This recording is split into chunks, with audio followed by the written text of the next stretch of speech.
Bonjour à tous. Je profite de cette petite vidéo pour vous faire un petit point sur les droits de succession que vous devez reverser à l'État en cas d'héritage selon le lien de parenté. Parce que vous le savez, les droits sont différents selon votre degré de parenté avec la personne dont vous héritez. Donc, premier cas, vous êtes donc l'épouse ou l'époux ou le partenaire de Pax. Dans ce cas-là, vous êtes exonéré des droits de succession. Deuxième cas, vous êtes l'enfant, vous héritez de l'un de vos parents et vous avez le droit à un abattement de 100 000 euros. L'abattement de 100 000 euros, il vient sur la somme estimée, par exemple, d'un bien ou d'une somme d'argent. Si la somme d'argent est de 500 000 euros, vous allez avoir un abattement de 100 000, donc vous allez être taxé sur 400 000 euros. Pareil pour si c'est un bien immobilier. Et troisième cas, vous êtes petit enfant ou arrière-petit-enfant, et là, vous avez le droit à un abattement de 1 594 euros. Qu'on soit enfant, petit enfant ou arrière-petit-enfant, on est sur le même tableau de barème. Donc, c'est la part taxable après abattement. Vous avez le barème avec les pourcentages. Et si on reprend l'exemple de tout à l'heure, c'est pas parce que vous êtes taxé sur 400 000 qu'il faut faire 20% de 400 000. Parce qu'on sera dans la tranche 15 932 à 552 324 000. Du coup, vous devez calculer chaque étape. Donc, on va voir ça par le biais d'un exemple. Donc, en exemple, j'hérite de 200 000 euros en argent ou en valeur du bien immobilier. Je suis l'époux, je suis exonéré de droits de succession et du coup, j'hérite de ce bien ou de cette valeur d'argent dans sa totalité. En revanche, si je suis l'enfant, ça sera le même principe pour un petit enfant ou un arrière-petit-enfant, mais il faudra juste modifier le montant de l'abattement et faire les mêmes calculs. Je suis donc du coup, j'hérite de 200 000, j'ai un abattement de 100 000 et je suis taxable sur 100 000 euros. Donc on est bien dans la tranche 20%.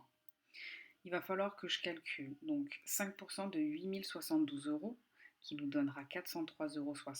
Ensuite, il va falloir que je calcule la différence de 12 109 et de 8 072 et que je la multiplie par 0,10 pour les 10%, ça nous fait 403,70.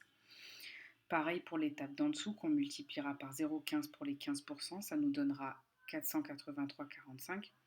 Et ensuite, on y arrive aux 100 000 qu'on va soustraire à 15 932, le début du seuil en fait, et qu'on va multiplier par 0,20 pour les 20%, ce qui va nous donner 16 933,60 euros. Donc le total des droits de succession s'élève à 18 224,34. Il faut additionner tous les montants qu'on trouve. Donc pour garder la maison, soit vous redonnez à l'État 18 224,34 euros, ou soit si c'est de l'argent, il vous restera sur cette somme 181 775,66. Mais il existe aussi d'autres cas. Vous pouvez hériter de votre frère ou de votre sœur. Et dans ce cas-là, vous avez un abattement de 15 932 euros. Et vous avez un barème bien spécifique qui est celui-ci. Donc tout ce qui est inférieur à 24 430 est taxé 35%. Et tout ce qui est supérieur à 24 430 est taxé à 45%. Vous pouvez également hériter en tant que nièce ou neveu. Et dans ce cas-là, vous avez un abattement de 7 967 euros. Nièce ou neveu ou on va dire autre personne. Vous allez voir par la suite pourquoi. Donc là, on a un barème bien spécifique. Donc si on est la nièce ou le neveu jusqu'au 4e degré, et juste après cette diapo, je vous ai fait on va dire un arbre par rapport au degré pour que vous vous rendiez compte jusqu'à où ça va. Donc jusqu'au 4e degré, on est taxé à 55%, et au-delà du 4e degré, et pour toutes personnes qui n'ont aucun lien de parenté, on est à 60%. Si on fait l'exemple pour le frère ou la sœur, donc je suis la sœur, j'hérite de 200 000 euros, comme tout à l'heure, on reste sur les mêmes chiffres. et j'ai un abattement de 15 932, donc je suis taxable sur 184 068. Donc, tout ce qui est en dessous de 24 430 est taxé à 35%, donc 24 430 fois 0,35, ça nous fait 8 550,50. Et ensuite, tout ce qui est au-dessus, donc on fait 184 068 moins les 24 430 qu'on a déjà calculé pour la taxe, fois 0,45 pour les 45%, on a 71 837,10. Donc le total des droits de succession là seront de 80 387,60. Donc si vous souhaitez garder la maison, si c'est un bien immobilier, vous allez devoir reverser à l'État 80 387,60, ou si c'est de l'argent, il vous restera la somme de 119 602,40. À savoir que les frais de succession, ce n'est pas les... Enfin, il va y avoir des frais de notaire qui vont s'ajouter en supplément parce que le notaire travaille et il va falloir régler ses honoraires forcément. Là, je vous parle vraiment des frais, enfin des droits de succession. Ensuite, on va prendre l'exemple si vous êtes une nièce au 4e degré maximum. Donc dans ce cas-là, on a 200 000 moins les 7 967 d'abattement, donc on est taxé sur 192 033. Donc on va faire 192 033 fois 0,55 pour les 55% de taxes, donc ça nous fait 105 618,15.